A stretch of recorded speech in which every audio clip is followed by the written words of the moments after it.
ची प्रार्थना स्थळ किती केलेली आहेत याची यादी येत्या 15 दिवसामध्ये काढण्याची आपण सूचना देणार आहात का? नंबर 2. नंबर 3, जर या सरकारी जमिनीमध्ये अशा पद्धतीची प्रार्थना स्थळ निर्माण केली असतील तर ती किती दिवसामध्ये आपण पाडून टाकणार? आणि नंबर 4, या महाराष्ट्रामध्ये धर्मांतरणाच्या बाबतीमध्ये कडक कायदा येण्याची आवश्यकता आहे, तो किती दिवसामध्ये येणार? लव्ह जिहादच्या बाबतीमध्ये कायदा कधी येणार हे माननीय मंत्री महोदयांनी सांगावं.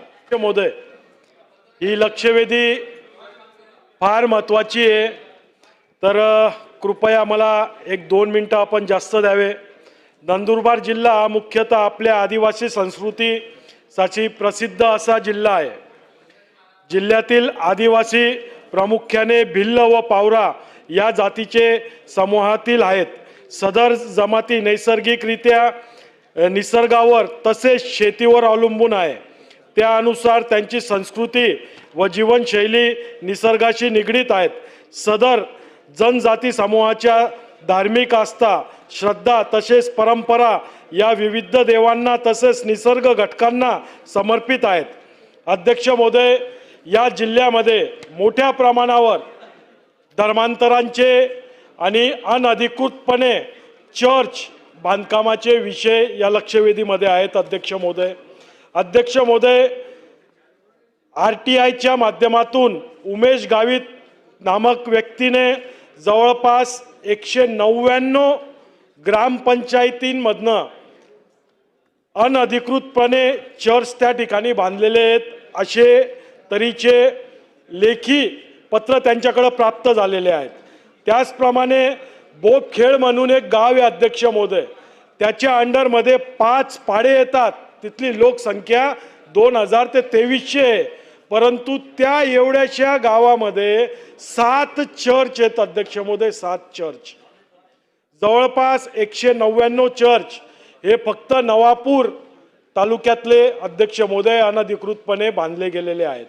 त्याचप्रमाणे अध्यक्ष महोदय, यांच्याकडनं रोज या भागातील लोकांना आरोग्याचं आमिष दाखवलं जातं.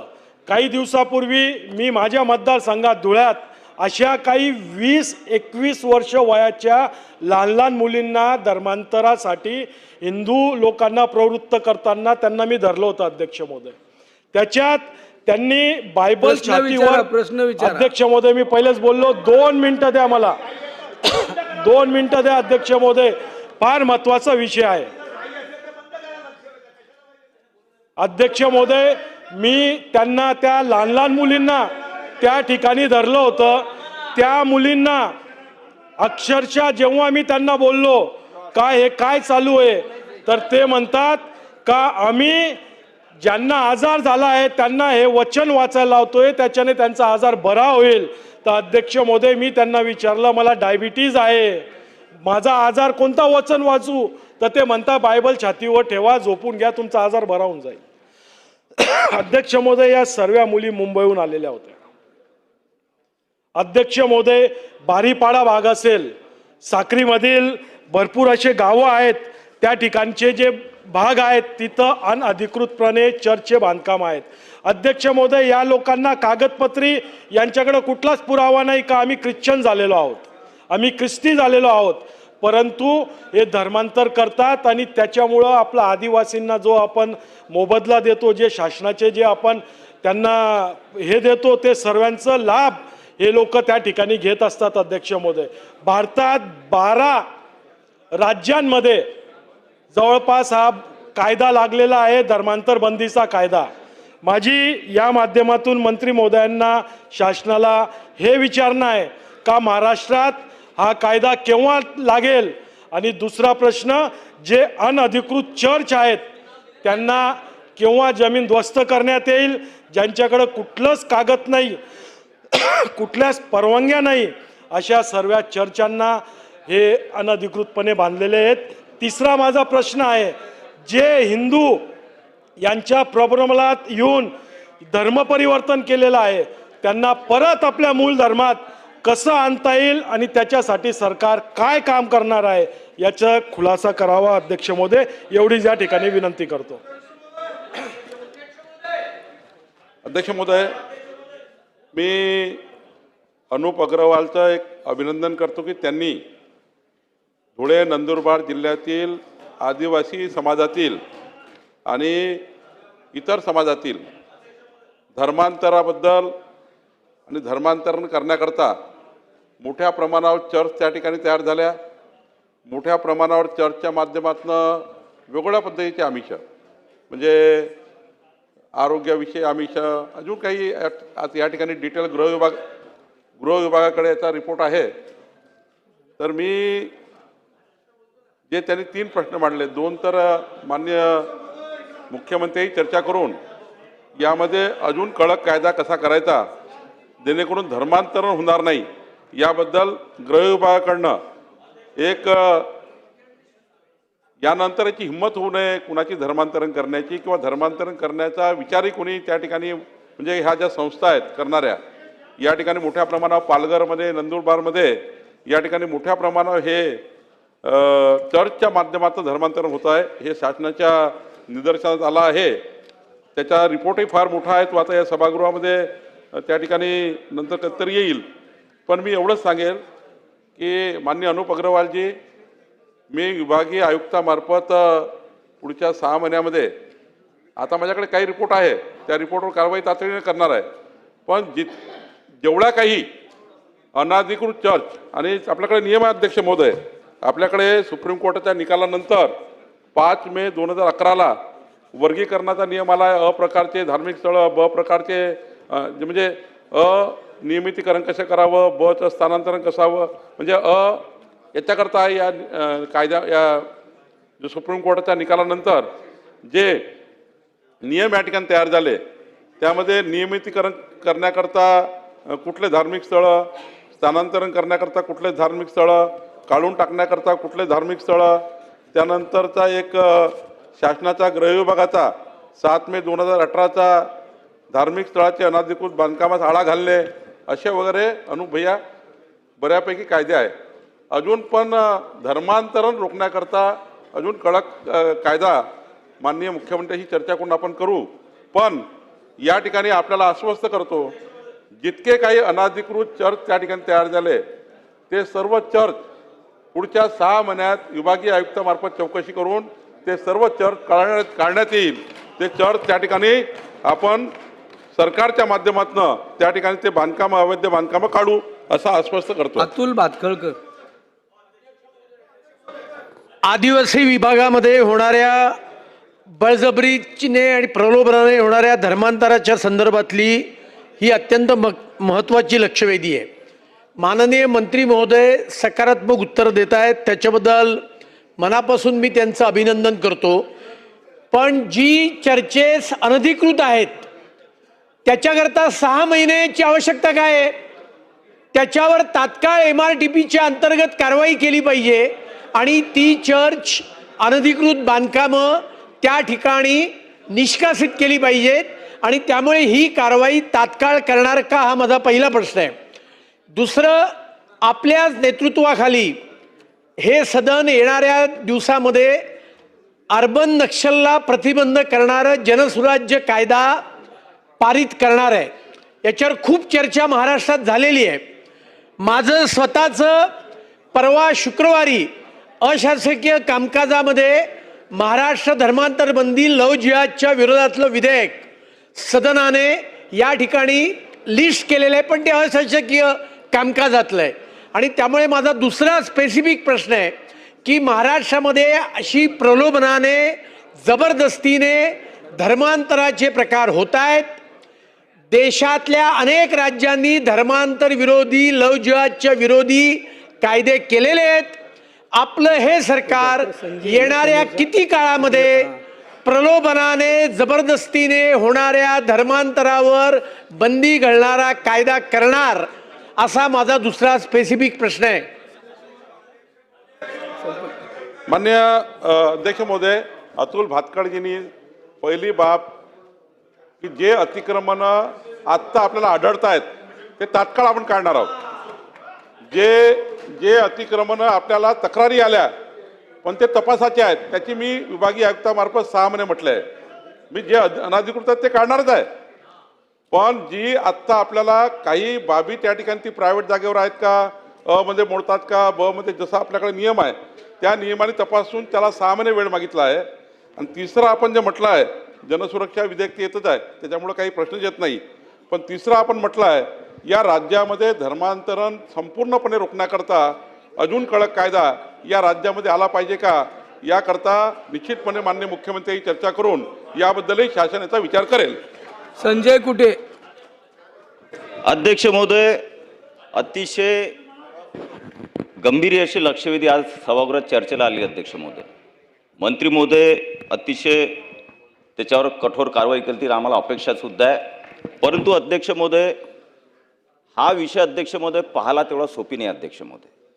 कारण महाराष्ट्रामध्ये धर्मांतरण जे आहे ते फक्त नंदुरबारमध्येच नाही, तर जिथं जिथं आदिवासी वस्ती आहेत, मग गडचिरोलीपासून तर पूर्ण इथपर्यंत पालघरपर्यंत अध्यक्ष महोदय आपण पाहतोय अध्यक्ष महोदय की ज्या वेळेस एक सन्मान्य सदस्यांनी काही स्टेटमेंट केलं, त्यानंतर जालन्यामध्ये अध्यक्ष महोदय मोर्चा निघाला, त्यावेळेस निदर्शनास आलं की किती मोठ्या प्रमाणात धर्मांतरण झालेलं आहे अध्यक्ष महोदय. माझे स्पेसिफिक अध्यक्ष महोदय 2 विषय आहेत. अध्यक्ष महोदय, या महाराष्ट्रामध्ये अध्यक्ष महोदय जो भिल समाज आहे की जो महाराणा प्रतापजींसोबत खांद्याला खांदा लावून मोगलांच्या विरोधामध्ये, अकबराच्या विरोधामध्ये अतिशय मोठ्या प्रमाणात त्यांनी रणकंदन केलं अध्यक्ष महोदय.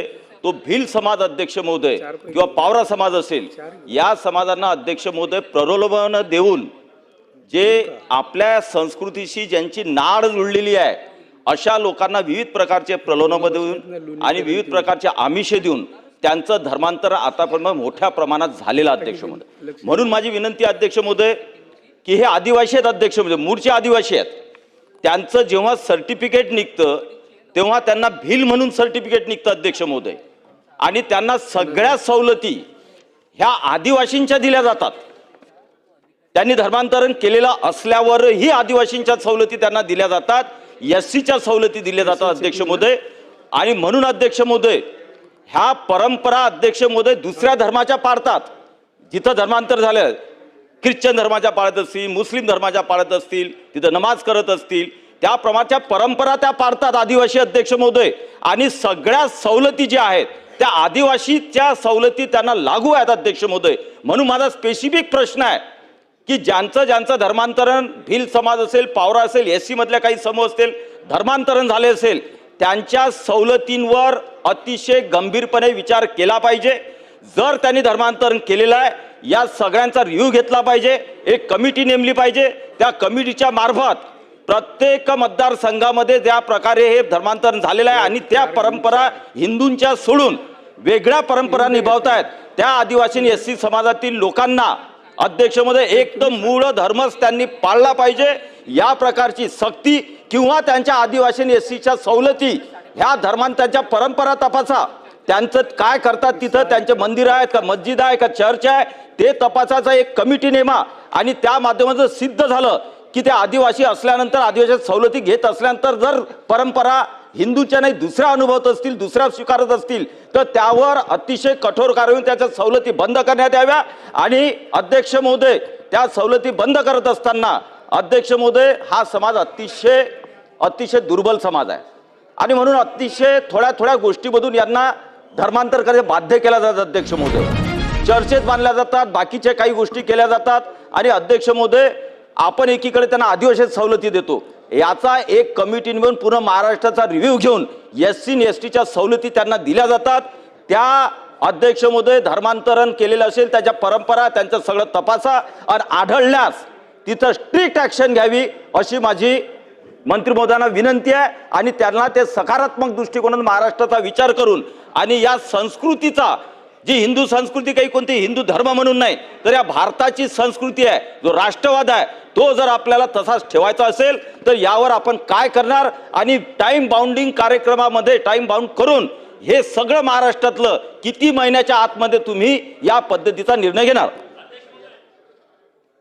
माननीय संजय कुटेजी यांनी जो थोडा अत्यंत महत्त्वाचा विषय वेगळा मांडला की धर्मांतरण केल्यानंतर जे आदिवासीच्या सवलती घेतात किंवा शेड्यूल कास्टच्या सवलती घेतात त्यांना सवलती बंद व्हाव्या, त्यांचे सर्व त्या ठिकाणी कास्ट सर्टिफिकेटचं जे काही बेनिफिट घेतात त्या बेनिफिट रद्द व्हावे.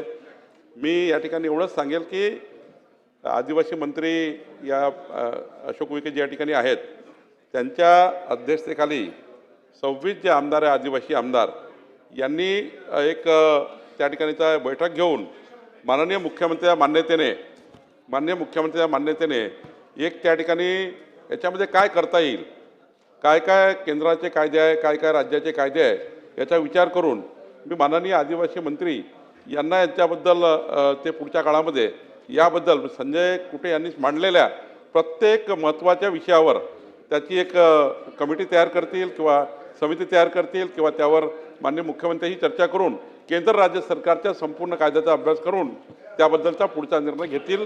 कारण हा जो आजचा जो स्कोप आहे तो चर्च, अनाधिकृत चर्च हे पाडून टाकण्याबद्दलचा आहे, एवढाच या लक्षवेधीचा स्कोप आहे.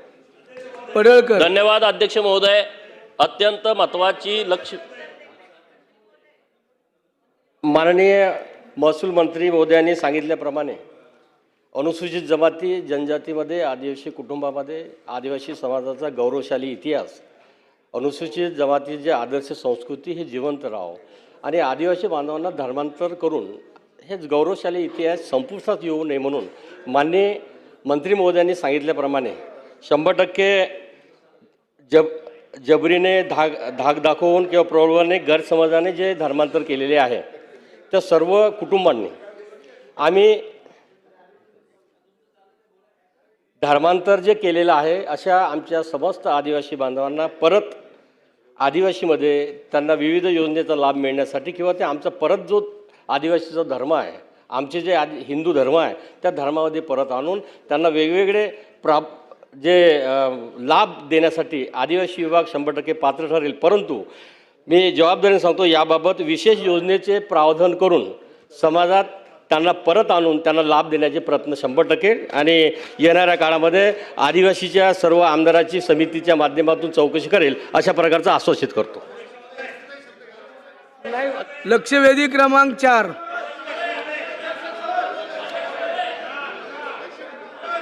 एक मिनिट यस सुधीर भाऊ आणि अध्यक्ष महाराज, माझे मंत्री महोदयांना सुधीर भाऊ मनगुट. एक मिनिट मंत्री महोदय. एससी आणि एसटीच्या बाबत मी आदिवासी विकास मंत्री म्हणून समिती गटीच्या आधीन धर्मांतरित लोकांना परत आणणे आणि त्यांना लाभ देण्यासाठी मी प्रामाणिकपणे जबाबदारी स्वीकारली. एससी आणि एसटी सुधीर भाऊ स्पेसिफिक 3 प्रश्न माननीय मंत्री महोदयांना आहे. थोडक्यात मी तर पहिल्यांदा सन्माननीय सदस्यांचं अभिनंदन करेन. त्यांनी अग्रवाल साहेबांनी एका उत्तम विषयाला वाचा फोडली. माननीय मंत्री महोदयांकडून माझे 3 स्पेसिफिक प्रश्न आहे की याचं बांधकाम कसं होतं, तर विदेशातून पैसा येतो.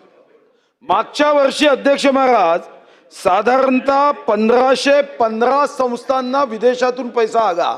म्हणून माझा पहिला प्रश्न आहे मंत्री महोदय की विदेशातून महाराष्ट्रातल्या या धर्मांतरण करण्याच्या प्रोत्साहनासाठी जो पैसा येतो या अधिवेशन संपेपर्यंत तुम्ही पटलावर माहिती देणार आहात का? दुसरा प्रश्न अध्यक्ष महाराज, ही जबाबदारी गृह विभागाला दिली असल्याने पोलीस विभागामध्ये कामाचा ताण असतो. दुसरा माझा प्रश्न आहे की असे प्रश्न उपस्थित झाल्यावर तातडीने कार्यवाही करण्यासाठी आपण विशेष विंग स्थापन करणार आहात का? मी फक्त एक आकडा सांगतो. 1951 मध्ये हिंदूंची लोकसंख्या 84.1% होती. 2011 मध्ये 5% कमी झाली, 79.80%. कशामुळे होता अध्यक्ष महाराज? तर मोठ्या प्रमाणावर अशा पद्धतीने विदेशातून पैसा येतो आहे आणि यामध्ये हे धर्मांतरण वेगाने होते आहे आणि या दृष्टीने महाराष्ट्राची लोकसंख्या सुद्धा अध्यक्ष महाराज कमी होते आहे. आणि म्हणून नंबर 1, विदेशातून येणाऱ्या पैशाचा हिशोब महाराष्ट्रात किती आला आहे हा तुम्ही देणार आहात का? तक्रारीची गंभीर दखल घेण्यासाठी एक विंग आवश्यक आहे, ती आवश्यक विंग करणार आहात का? आणि तिसरा मुद्दा, या संदर्भात अनेक राज्यांनी कायदे केले आहे. जगात कायदे आहे. म्हणजे मी आता माहिती घेतली, पाकिस्तानामध्ये तर अनुच्छेद 20 नुसार ईश निंदा आणि धर्मत्याग डायरेक्ट मृत्यूदंड आहे. संयुक्त अरब अमारीत ॲपॉस्ट्रॉफी मृत्यूदंड. इराण संविधानातील कलम 167 मृत्यूदंड. मी मृत्यूदंड द्या म्हणणार नाही, पण अध्यक्ष महाराज याला काही नियंत्रण करण्यासाठी योजनाबद्ध रीतीने आपण काही करणार आहोत का, की अशा पद्धतीने सहज आपण करावं? कारण शेवटचं महात्मा गांधींचं हे अतिशय उत्तम वाक्य आहे, सक्तीने किंवा आमिषाने होणाऱ्या धर्मांतरास माझा तीव्र विरोध आहे.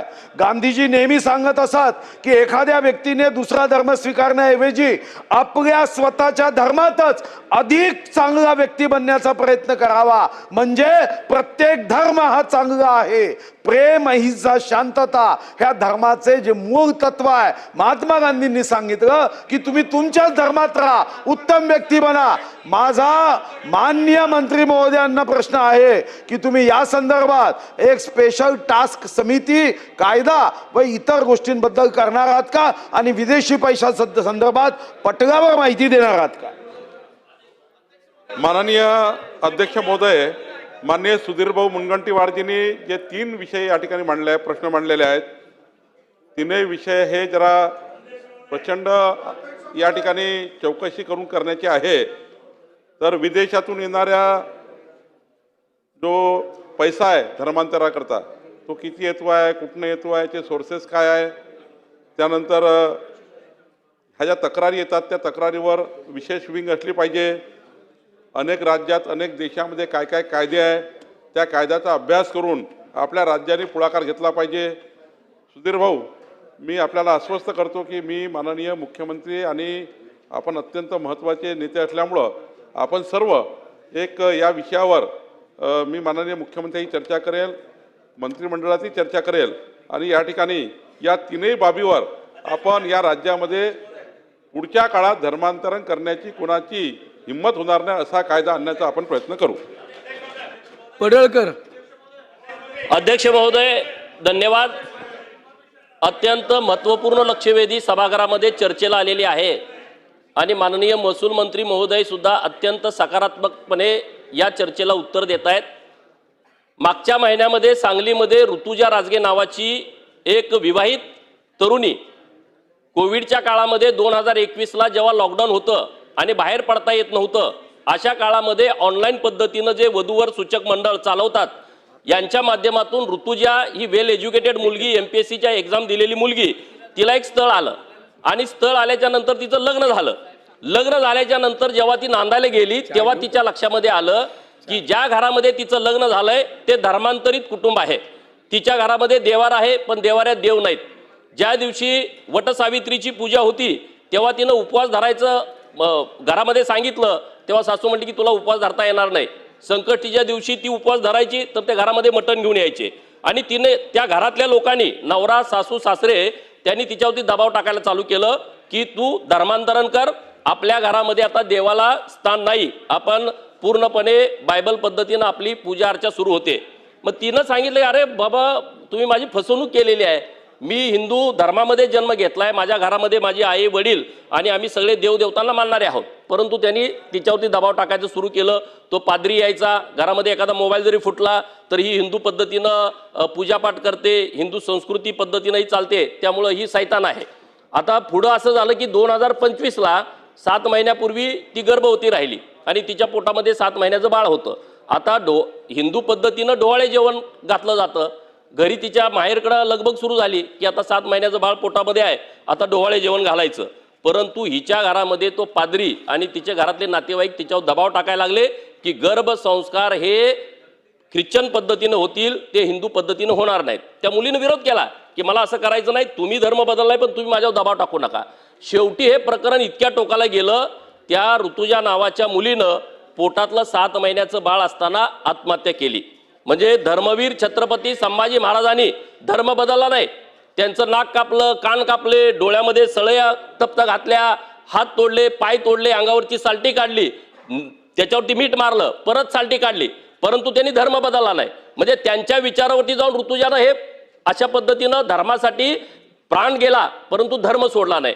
माननीय मंत्री महोदयांच्याकडे माझी या माध्यमातून हीच मागणी आहे की 26 नोव्हेंबर 2024ला सुप्रीम कोर्टानं सेल्वा राणी वर्सेस विशेष सचिव आणि जिल्हाधिकारी यांच्या बाबतीमध्ये एक निर्णय दिलाय. हा निर्णय काय आहे? जर हिंदू पद्धतीनं